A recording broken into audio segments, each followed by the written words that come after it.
വാഹനം അതിനുള്ളിലേക്ക് സെക്രട്ടേറിയറ്റിനുള്ളിലേക്ക് പ്രവേശിക്കുന്നു. വലിയ ജനക്കൂട്ടമുണ്ട്.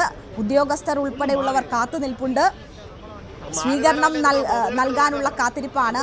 ലഡുവൊക്കെ ആയിട്ടാണ് ജീവനക്കാർ കാത്തു നിൽക്കുന്നത്. ഒപ്പം ജീവനക്കാർക്കും വലിയ പ്രതീക്ഷകളുണ്ട്. അതൊക്കെ വിസ്മയമായി ആദ്യ ബജറ്റിൽ ഉണ്ടാകും എന്നത് പ്രതീക്ഷിക്കുന്നു. 19-ാം തീയതി ധനമന്ത്രി കൂടിയായ മുഖ്യമന്ത്രി അവതരിപ്പിക്കുന്ന ബജറ്റിൽ തങ്ങൾക്കുള്ള വിസ്മയവും ഉണ്ടാകുമെന്ന് അവർ പ്രതീക്ഷിക്കുന്നു. ഒപ്പം സെക്രട്ടേറിയറ്റ് ജീവനക്കാരോടുകൂടി തന്നെ നമ്മളുടെ പ്രതിനിധി VV അരുൺ കാര്യങ്ങൾ ചോദിക്കുമ്പോൾ അവർ പോലും ഈ യാത്രാക്കൂലി ലാഭിക്കാൻ പറ്റുന്നത് വലിയ ആശ്വാസമായി തന്നെയാണ് പറയുന്നത്.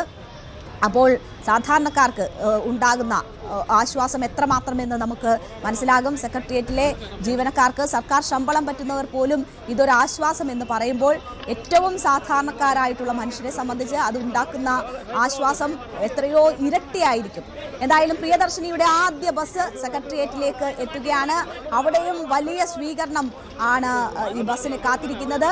മുഖ്യമന്ത്രിയും ഗതാഗത മന്ത്രിയും അവിടെ ഇറങ്ങും എന്ന് പ്രതീക്ഷിക്കുന്നു. തിരുവനന്തപുരം ഡിപ്പോയിൽ നിന്ന് സെക്രട്ടേറിയറ്റ് വരെയാണ് ഈ ഉദ്ഘാടന യാത്രയിൽ മുഖ്യമന്ത്രിയും ഗതാഗത മന്ത്രിയും ഉണ്ടാവുക. ബസ് എന്തായാലും സെക്രട്ടേറിയറ്റിൽ എത്തിയിരിക്കുന്നു.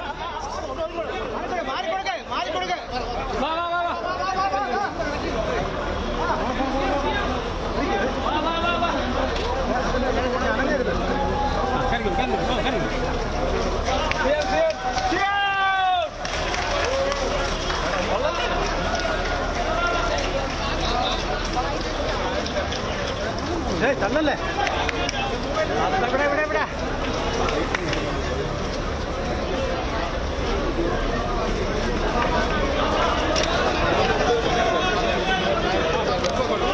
പ്രിയദർശിനി പദ്ധതിയുടെ ആദ്യ ഉദ്ഘാടന ബസ് സെക്രട്ടേറിയറ്റിലേക്ക് എത്തുകയാണ്. മുഖ്യമന്ത്രിയും മന്ത്രിമാരും മറ്റ് പ്രമുഖരായിട്ടുള്ള വ്യക്തികളും സെക്രട്ടേറിയറ്റിൽ യാത്ര അവസാനിപ്പിക്കുമെന്നതാണ് മനസ്സിലാക്കുന്നത്. ഗതാഗത സെക്രട്ടറിയും ചീഫ് സെക്രട്ടറിയും ഒക്കെ ആ വാഹനത്തിലുണ്ട്. അവർ ഇവിടെ യാത്ര അവസാനിപ്പിക്കുമെന്ന് കരുതുന്നു. പ്രിയദർശിനി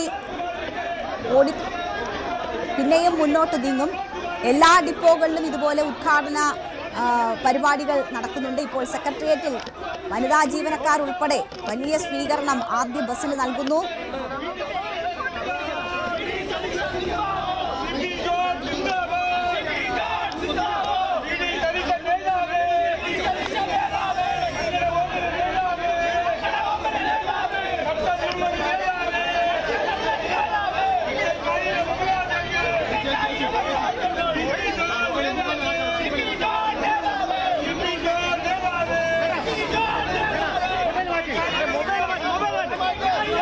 പ്രിയദർശിനിയുടെ ആദ്യ ബസ് സെക്രട്ടേറിയറ്റിന് മുൻപിലാണ് എത്തിയിരിക്കുന്നത്. അവിടെ വനിതാ ജീവനക്കാർ ഉൾപ്പെടെ ലഡുവുമായി കാത്തിരിക്കുന്നു. ഗതാഗത മന്ത്രിയും മുഖ്യമന്ത്രിയും വാഹനത്തിന് പുറത്തേക്ക് എത്തുകയാണ്. വലിയ സ്വീകരണമാണ് അവിടെ. ഈ പദ്ധതി നടപ്പിലാക്കിയ മുഖ്യമന്ത്രിക്കും ഗതാഗത മന്ത്രിക്കും ഒക്കെ വലിയ സ്വീകരണമാണ് അവിടെ ഒരുക്കിയിട്ടുള്ളത്. അധികാരമേറ്റ് 28ാമത്തെ ദിവസം പ്രധാന വാഗ്ദാനങ്ങളിലൊന്ന് നടപ്പാക്കുന്നു എന്ന അഭിമാനത്തോടു കൂടിയാണ് സർക്കാർ ഈ പദ്ധതി പ്രഖ്യാപിച്ചിരിക്കുന്നത്. പദ്ധതിയുടെ ഉദ്ഘാടനം നിർവഹിച്ചിരിക്കുന്നത് ആദ്യ മന്ത്രിസഭാ യോഗത്തിൽ തന്നെ തീരുമാനമെടുത്ത് പ്രഖ്യാപിച്ച് ജൂൺ 15-ന് തന്നെ പറഞ്ഞതുപോലെ ആ ഉദ്ഘാടനം നിർവഹിച്ചിരിക്കുകയാണ്.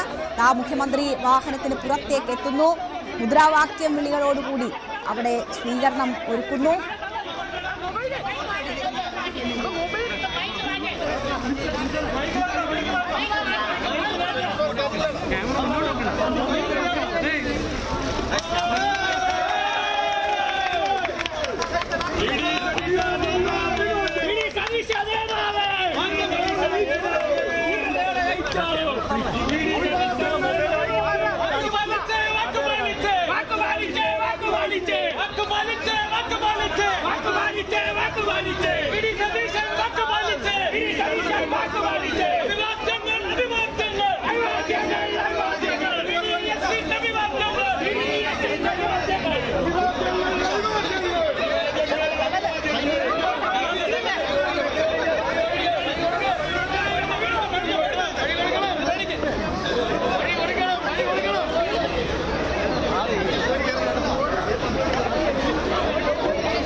അങ്ങനെ പ്രിയദർശിനി പദ്ധതിയിലെ ആദ്യ ബസ് ഉദ്ഘാടന ബസ് ഇപ്പോൾ തമ്പാനൂർ ഡിപ്പോയിൽ നിന്ന് സെക്രട്ടേറിയറ്റിൽ എത്തിയിരിക്കുന്നു. മുഖ്യമന്ത്രിയും ഗതാഗത മന്ത്രിയും ഒക്കെ അവിടെ യാത്ര അവസാനിപ്പിച്ചിരിക്കുകയാണ്.